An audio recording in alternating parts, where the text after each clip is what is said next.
Technology is going to change quite a bit in our lifetimes, though, Kat. Yeah, I know, it's crazy.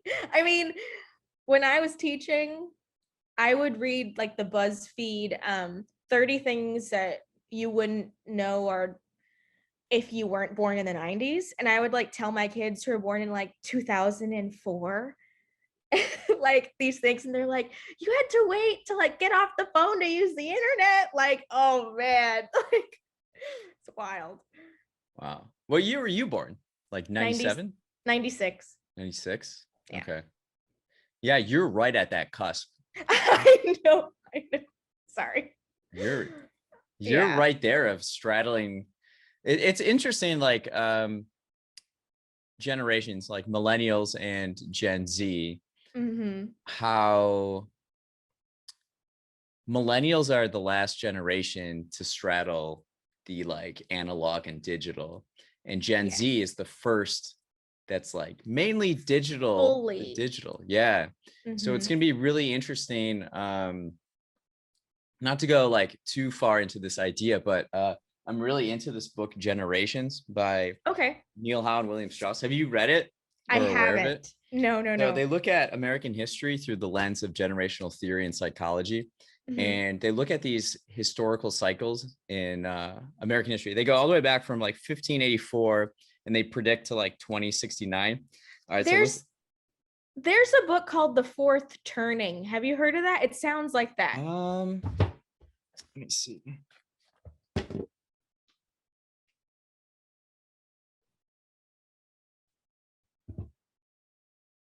Yes, that one. So I'm holding it up right now. We got The Fourth Turning. So I did a video on YouTube about generations, and it's my most popular video. I just talk about this concept. And so there's these historical cycles that occur like every 80 to 90 years in American history and society. Yes. And they identify these like 4 generational personality types. And so there's 2 dominant types, which is the idealist and the civic type. And what happens during an idealist rising adulthood, ages 20 to 44, is a spiritual awakening in the country. And so that's like the transcendentalists in the 19th century, baby boomers in the 1960s. And because there's such a big cohort of a generation, typically, they instill a lot of their ideas into the world and society. And there's the reactive type, which, because the idealist gets so much attention and it's kind of like they dominate, everybody's hands off when raising the reactive type. So they're very creative and independent. But it's usually they have disastrous results time and time again in American history. This is like the lost generation. This is Gen X. But Gen X, though, because of this, they're entrepreneurs and they're into technology, and they got the internet to like where it is today. The civic type is another dominant force. And what they do, so they experience their rise in adulthood during a secular crisis in the country. So they're the ones that have to really like come together, collaborate, problem solve, and figure out the infrastructure for the country moving forward. And this is the revolutionary generation, like the founding fathers, the GI generation fighting World War II and setting up the second half of the 20th century. And millennials are the civic type. So when they're young, there's like optimistic, society sees where they went wrong with the reactive type. So they pour a lot more resources into the civic type. So they're more educated, they're more collaborative, they're more optimistic. And so then they have to figure this out. And then the generation after the civic type is the adaptive type. And what they're known for is being the managers and administrators of the country. So they basically just execute the ideas and vision of the civic type, and they just get stuff done. And that's going to be Gen Z. Yeah. So I mean, that's pretty spot on. So the prologue, the preface, this is written in 1991. No one, for example, can foretell the specific emergency that will confront America during what we will call the crisis of 2020. The nation's public life will undergo a swift and possibly revolutionary transformation. Oh my God. So what I think the secular crisis is the digital revolution. It's disrupted everything. And then because of the digital revolution, we're experiencing all these other crises that are kind of emerging and we're becoming more aware of. For sure.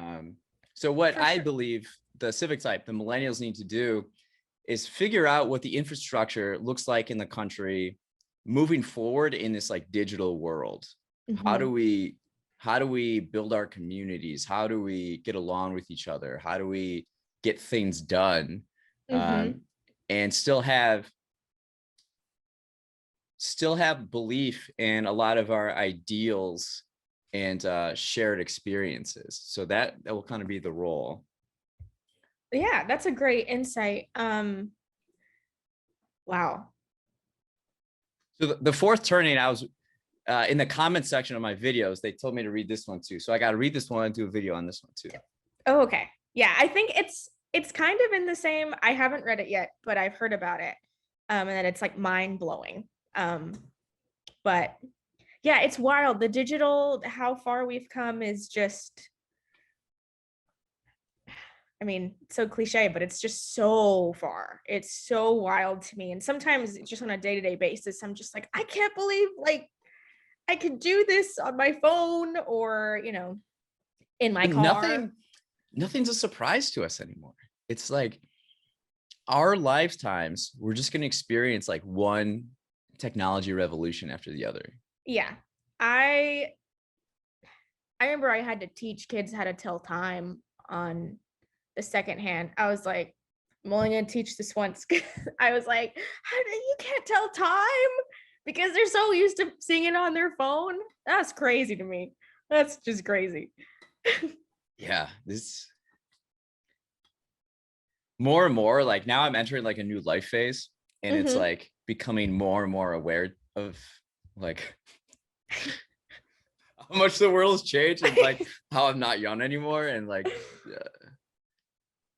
yeah, it's weird. Kids these days. Yeah. I just turned 25 like 2 weeks ago and I had a major like quarter life crisis. I was like, oh my God, but whatever, it's fine. Yeah. So that's something that's on my mind quite a bit. And I'm looking to speak at colleges and universities. I wrote kind of a speech outlining kind of a lot of these principles and like to execute what we should do. Like future is not mysterious. It happens over and over again in history. So all we have to do is just execute what happens previously and just get the job done. But there's like one time in American history where it skipped. It skipped. I think, no, I mean, I'm not going to guess because I'm probably going to be wrong, but I've heard of this. What was it? So what should have happened? Okay, so the Civil War, what should have happened? So like Lincoln is the idealist type. So his generation really brought forth the ideas of abolition and the idea of slavery in America and confronting it. What should have happened, which it started to happen. And that's okay. We have to create the infrastructure now for the Union moving forward with now emancipated individuals and transition them into a productive society. And so there were a number of legislators, like I think there was like over 700 Black individuals who were in public office. There were like 2 senators and like, so this stuff was happening, but then like Lincoln got assassinated and everybody's just like, I don't know about all of that. And then I think you see the like Jim Crow and antebellum and just like Reconstruction. We really botched Reconstruction. And because what would have happened is that a civic type generation would come together and then kind of implement the structure moving forward. But because we were in a civil war and so fragmented and, against each other, it's hard to come together to get things done. Right. Right. Which is exactly what we're seeing. I mean, not as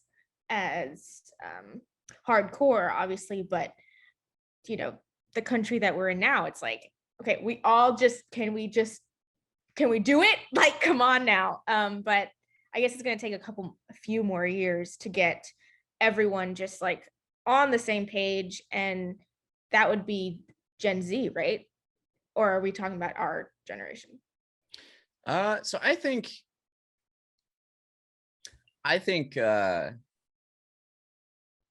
now we're starting to settle a little bit in the 21st century, like all these technological revolutions, the digital revolution.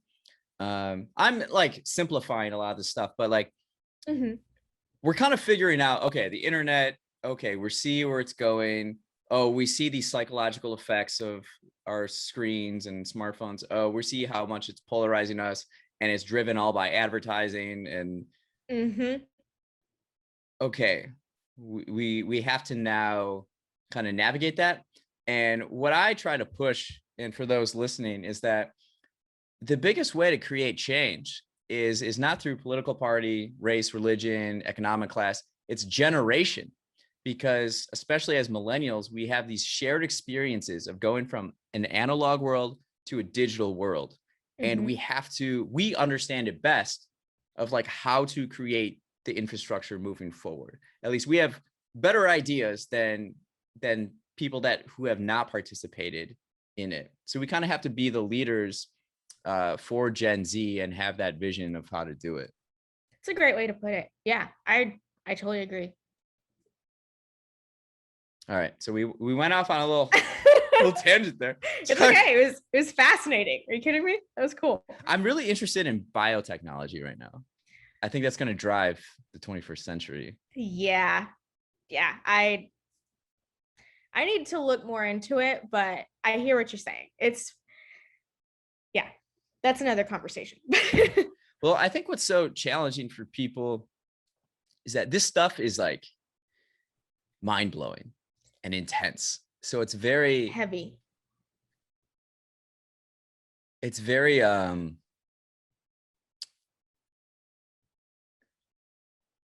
very scary often to think about this stuff because it's so much change and it's so intense and it's so disruptive. So then we kind of just ignore it. But then if we ignore it, then that's not good either. Yes, then it can go into the wrong hands and it can be exploited, and like I see the negative connotations of it if we're not paying attention to it, if that makes sense. Yeah. You know, we have a lot of work to do. Yeah. There's a lot of work, and I think a lot of it we gotta all be a little bit more open-minded and willing to listen and share perspectives with other people. 100%, even when you don't agree with people. Exactly. That's when it needs to be happening, the open-mindedness. But yeah, maybe sooner than later.